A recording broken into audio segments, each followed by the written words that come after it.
Lorsque l'homme a vu sa femme vêtue d'un costume d'avocat apparaître au tribunal, il a réalisé que l'avocat de renom qu'il avait engagé était en fait sa femme, qu'il détestait tant. Au départ, la femme était une avocate très respectée et enviée. Elle n'avait jamais connu d'échec dans sa carrière. Cependant, au sommet de sa profession, elle a choisi de démissionner par amour et est devenue femme au foyer. Elle pensait avoir trouvé l'homme qu'il aimait profondément. Chaque fois que la femme souhaitait faire des tâches ménagères, son mari lui disait tendrement que ce n'était pas son rôle. La femme ne doutait jamais de l'amour de son mari. Mais un jour, alors qu'elle faisait une consultation juridique en direct, un homme au timbre de voix similaire à celui de son mari lui demanda de l'aider dans un divorce. L'homme expliqua que sa femme était paresseuse et ne travaillait jamais. La femme ne s'attendait pas à ce que l'amour de son mari ne soit qu'une façade. Il exigeait même que, dans le divorce, elle ne touche aucune part de leur patrimoine. La femme était dévastée. Après avoir accroché, une mauvaise femme, qui semblait être la femme de l'homme, se moqua de l'avocate. Mais pour cet homme, sa femme n'était qu'une femme inutile, ce qu'il ne prenait pas au sérieux. De retour à la maison, l'homme donna à sa femme un cadeau qu'il avait reçu dans le salon de sa femme, prétendant que c'était un cadeau d'anniversaire qu'il avait acheté. La femme jeta un coup d'œil au paquet et comprit que l'homme qu'il avait consulté plus tôt était son propre mari. Face à la supercherie de son mari, la femme réalisa qu'elle avait été trompée pendant 6 ans. Un jour, la femme découvrit que l'amant de son mari l'invitait. L'homme, paniqué, repoussa violemment la femme et lui annonça qu'il retournerait au travail,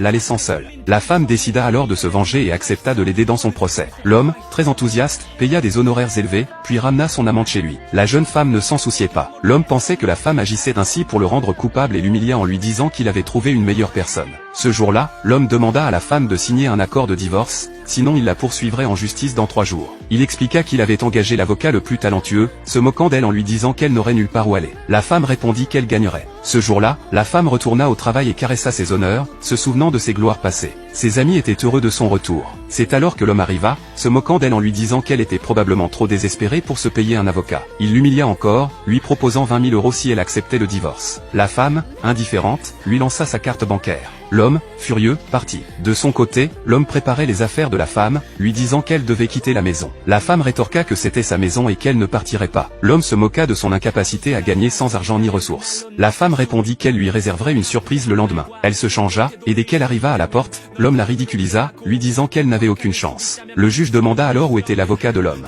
Celui-ci prit son téléphone pour envoyer un message à son avocat. La femme répondit qu'elle était déjà là. L'homme, complètement perdu, appela son avocat. Lorsqu'il entendit la voix de la femme, il fut stupéfait de réaliser que l'avocate de renom n'était autre que sa propre femme.